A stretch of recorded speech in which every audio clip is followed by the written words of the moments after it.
Pertanyaan pertama, ini boleh dijawab, boleh enggak ya? Oke. Terserah senyamannya aja. Pernah merokok? Iya.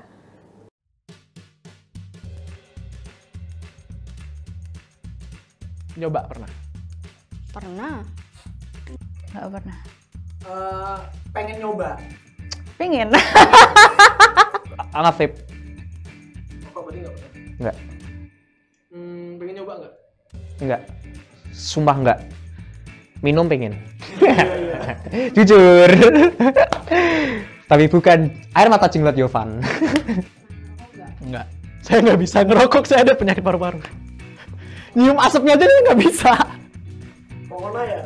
Enggak dong. Rasanya, maksudnya? Mantap. Apa yang kamu dapetin? Aku pribadi sih karena memang tidak terekspos di lingkungan yang gemar merokok, aku nggak menemukan pleasure, aku nggak menemukan kesenangan atau candu yang sama ini orang-orang bilang kalau ngerokok. Aku biasa aja sih, ya udahlah kayak apa menghirup asap, aku bilang kayak gitu, tapi ya udahlah gitu.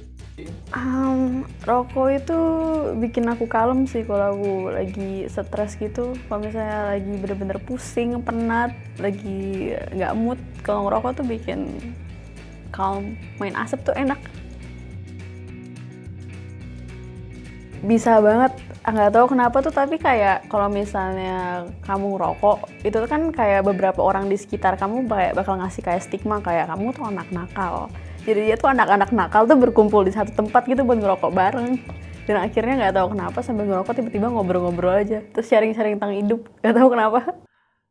In some cases iya, karena kita nggak bisa memungkiri di society kita atau di masyarakat kita itu rokok dijadikan salah satu hal yang jadi indikator untuk bisa mengatakan bahwa seorang ini adalah seorang yang fearless, orang yang istilahnya jantan atau kayak gitu-gitu. Itu kan pasti ada kan di masyarakat kayak gitu. Nah, beberapa orang yang merasakan merelate perasaan mereka satu dengan yang lain dengan julukan-julukan ini, pasti mereka kayak ngerasa, wah, sohib gua lu, sohib gua kayak gitu, sohib gua lu, sohib gua kayak gitu. Nah, makanya itu adalah saat-saat dimana rokok bisa menjadi satu alat yang menyatukan orang kayak gitu. Dan ya nggak bisa dipungkiri bisa sih, bisa menjadi salah satu alat yang digunakan. Bisa. Iya tuh.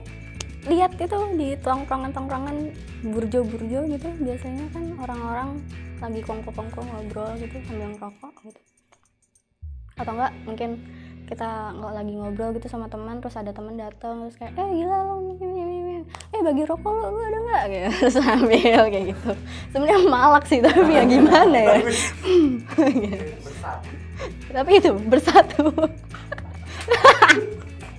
Aku lihat dari fenomena ya, mungkin dari tahu-tahu misalnya kayak di taman, dulu ada taman jamur gitu kan.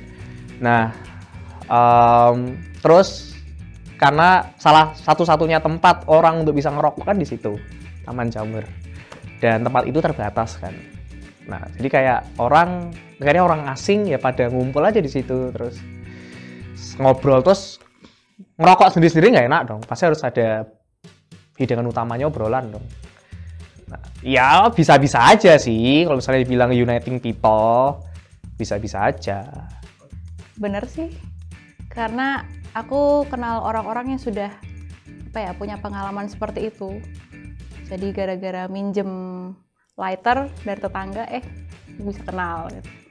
Ada pasti setiap hal yang kalau kayak gitu nggak usah rokok, yang lain juga misalnya mereka ada kesamaan, misalnya pecinta kucing lah, atau misalnya mereka alergi dengan alergi kucing atau apa, pasti jika orang yang punya interest yang sama pasti bisa ngumpul sih, nggak harus rokok.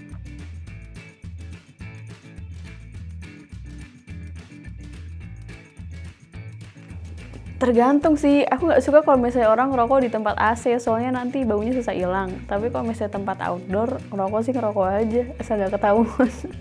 Menurutku, kamu harus tahu kamu ngapain tuh. Kayak kalau misalnya teman-teman perokok, ya paling nggak have to be responsible lah sama ngerokok, sama kayak minum. Ya dengan tanggung jawab. Pernah sih, pernah. Tapi benar. Pernah sih, tapi jarang gitu karena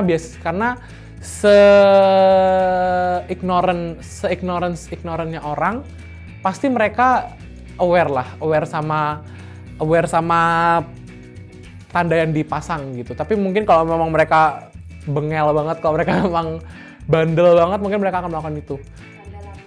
Sering. Di Indonesia ya, sering. Kita nggak bisa secara frontal juga bilang, oh mas ini dilarang, kita nggak bisa langsung tegur gitu. Baiknya sih begitu, tapi kadang kita jadinya apa ya, kayak ngelanggar etika juga sih. Jadi kayak itu hak dia, untuk rokok, tetapi kita kayak mencegah dia gitu. Jadi kita cuman bisa ya tegur aja, bilang kayak mas kalau bisa ngerokok tolong, kalau pengen ngerokok tolong tempatnya ini jangan di sini kesian. Mungkin banyak ada bayi lah, ada orang yang asma atau yang intoleran sama asap rokok, mas daripada mas bikin orang ini pada ini semua, mending mas pindah, misalnya gitu. Pernah. Tanggapannya? Waktu itu pernah ini sih, negur bapak-bapak, dia jadi lagi ngerokok di acara itu, misa. Iya, betul, misa. Terus waktu itu kan aku tegur, terus tapi dia cuma pindah tempat doang, padahal yang sebenarnya yang aku pengenin ya berhenti gitu loh, kayak Pak jangan di sini gitu, keluar silakan gitu kan. Tapi bapaknya cuma pindah tempat doang. Terus akhirnya ditegur lagi, sempat hampir kayak dia udah kayak marah-marah gitu, kayak gitu lah. Tapi ya tetap sih, pokoknya negur tuh penting biar orang-orang kayak gitu tuh nggak kebiasaan. Sebenarnya aku bukan orang yang terganggu kalau ada yang rokok, tapi sebenarnya aku kasihan sama orang yang terganggu dengan ngerokok itu gitu loh. Ya jika memang sudah ada tempat yang telah disediakan, ya merokoklah di tempat yang memang sudah disediakan gitu. Oke. Cuman kan sekarang belum ada toh tempat yang disediakan itu di mana? Di sini. Iya, yang di gedung baru ini. Ini tuh soal ini sih, soal kesadaran masing-masing sih. Kalau misalkan kan maksudnya ada orang-orang yang nggak bisa tahan sama bau asap rokok ya, jadi nggak semua tempat juga itu diperuntukkan untuk ngerokok. Jadi kamu kalau misalkan mau ngerokok ya cari tempat yang kira-kira sepi gitu dari kerumunan. Terus juga perhatiin gitu loh, kalau misalkan di situ ada tandanya nggak boleh ngerokok, ya udah taati. Kamu nggak hidup sendiri, weh. Kita hidup bersama-sama di satu bumi ini. Kita nggak hidup sendiri, kita hidup bersama-sama, dan tujuannya dikasih tanda itu sebenarnya kan untuk merespek satu dengan yang lain kayak gitu. Ada hal yang lebih bisa diprioritaskan daripada kenikmatanmu atau kecanduanmu terhadap rokok kayak gitu. Jadi ya dikontrol lah harusnya. Bagaimana kamu harus lihat apakah di samping-sampingmu tuh ada nggak sih tanda-tanda kayak gitu. Kalau misalnya ada, ya lebih baik dilakukan di tempat lain, karena apa yang kamu lakukan itu merugikan jiwa orang lain loh. Apa yang kamu lakukan itu merugikan kesehatan orang lain kayak gitu. Ya, sediakanlah. Oke. Biar para perokok tahu di mana tempat mereka harus merokok. Ngerokok sembarangan ya, bukan ngerokok ya. Ntar salah sangka, saya yang diserang. Ya, kalau menurut aku ya tahu diri lah, jangan egois. Kalian boleh ngerokok, ya kami masa nggak boleh bernafas gitu loh, istilahnya bernafas dengan udara segar. Ya jadi kalau bisa tahu diri. Kalau misalnya lihat mungkin ada baby atau ada ibu hamil, ya tahu diri lah. Masa gara-gara asap kalian membahayakan nyawa orang gitu loh.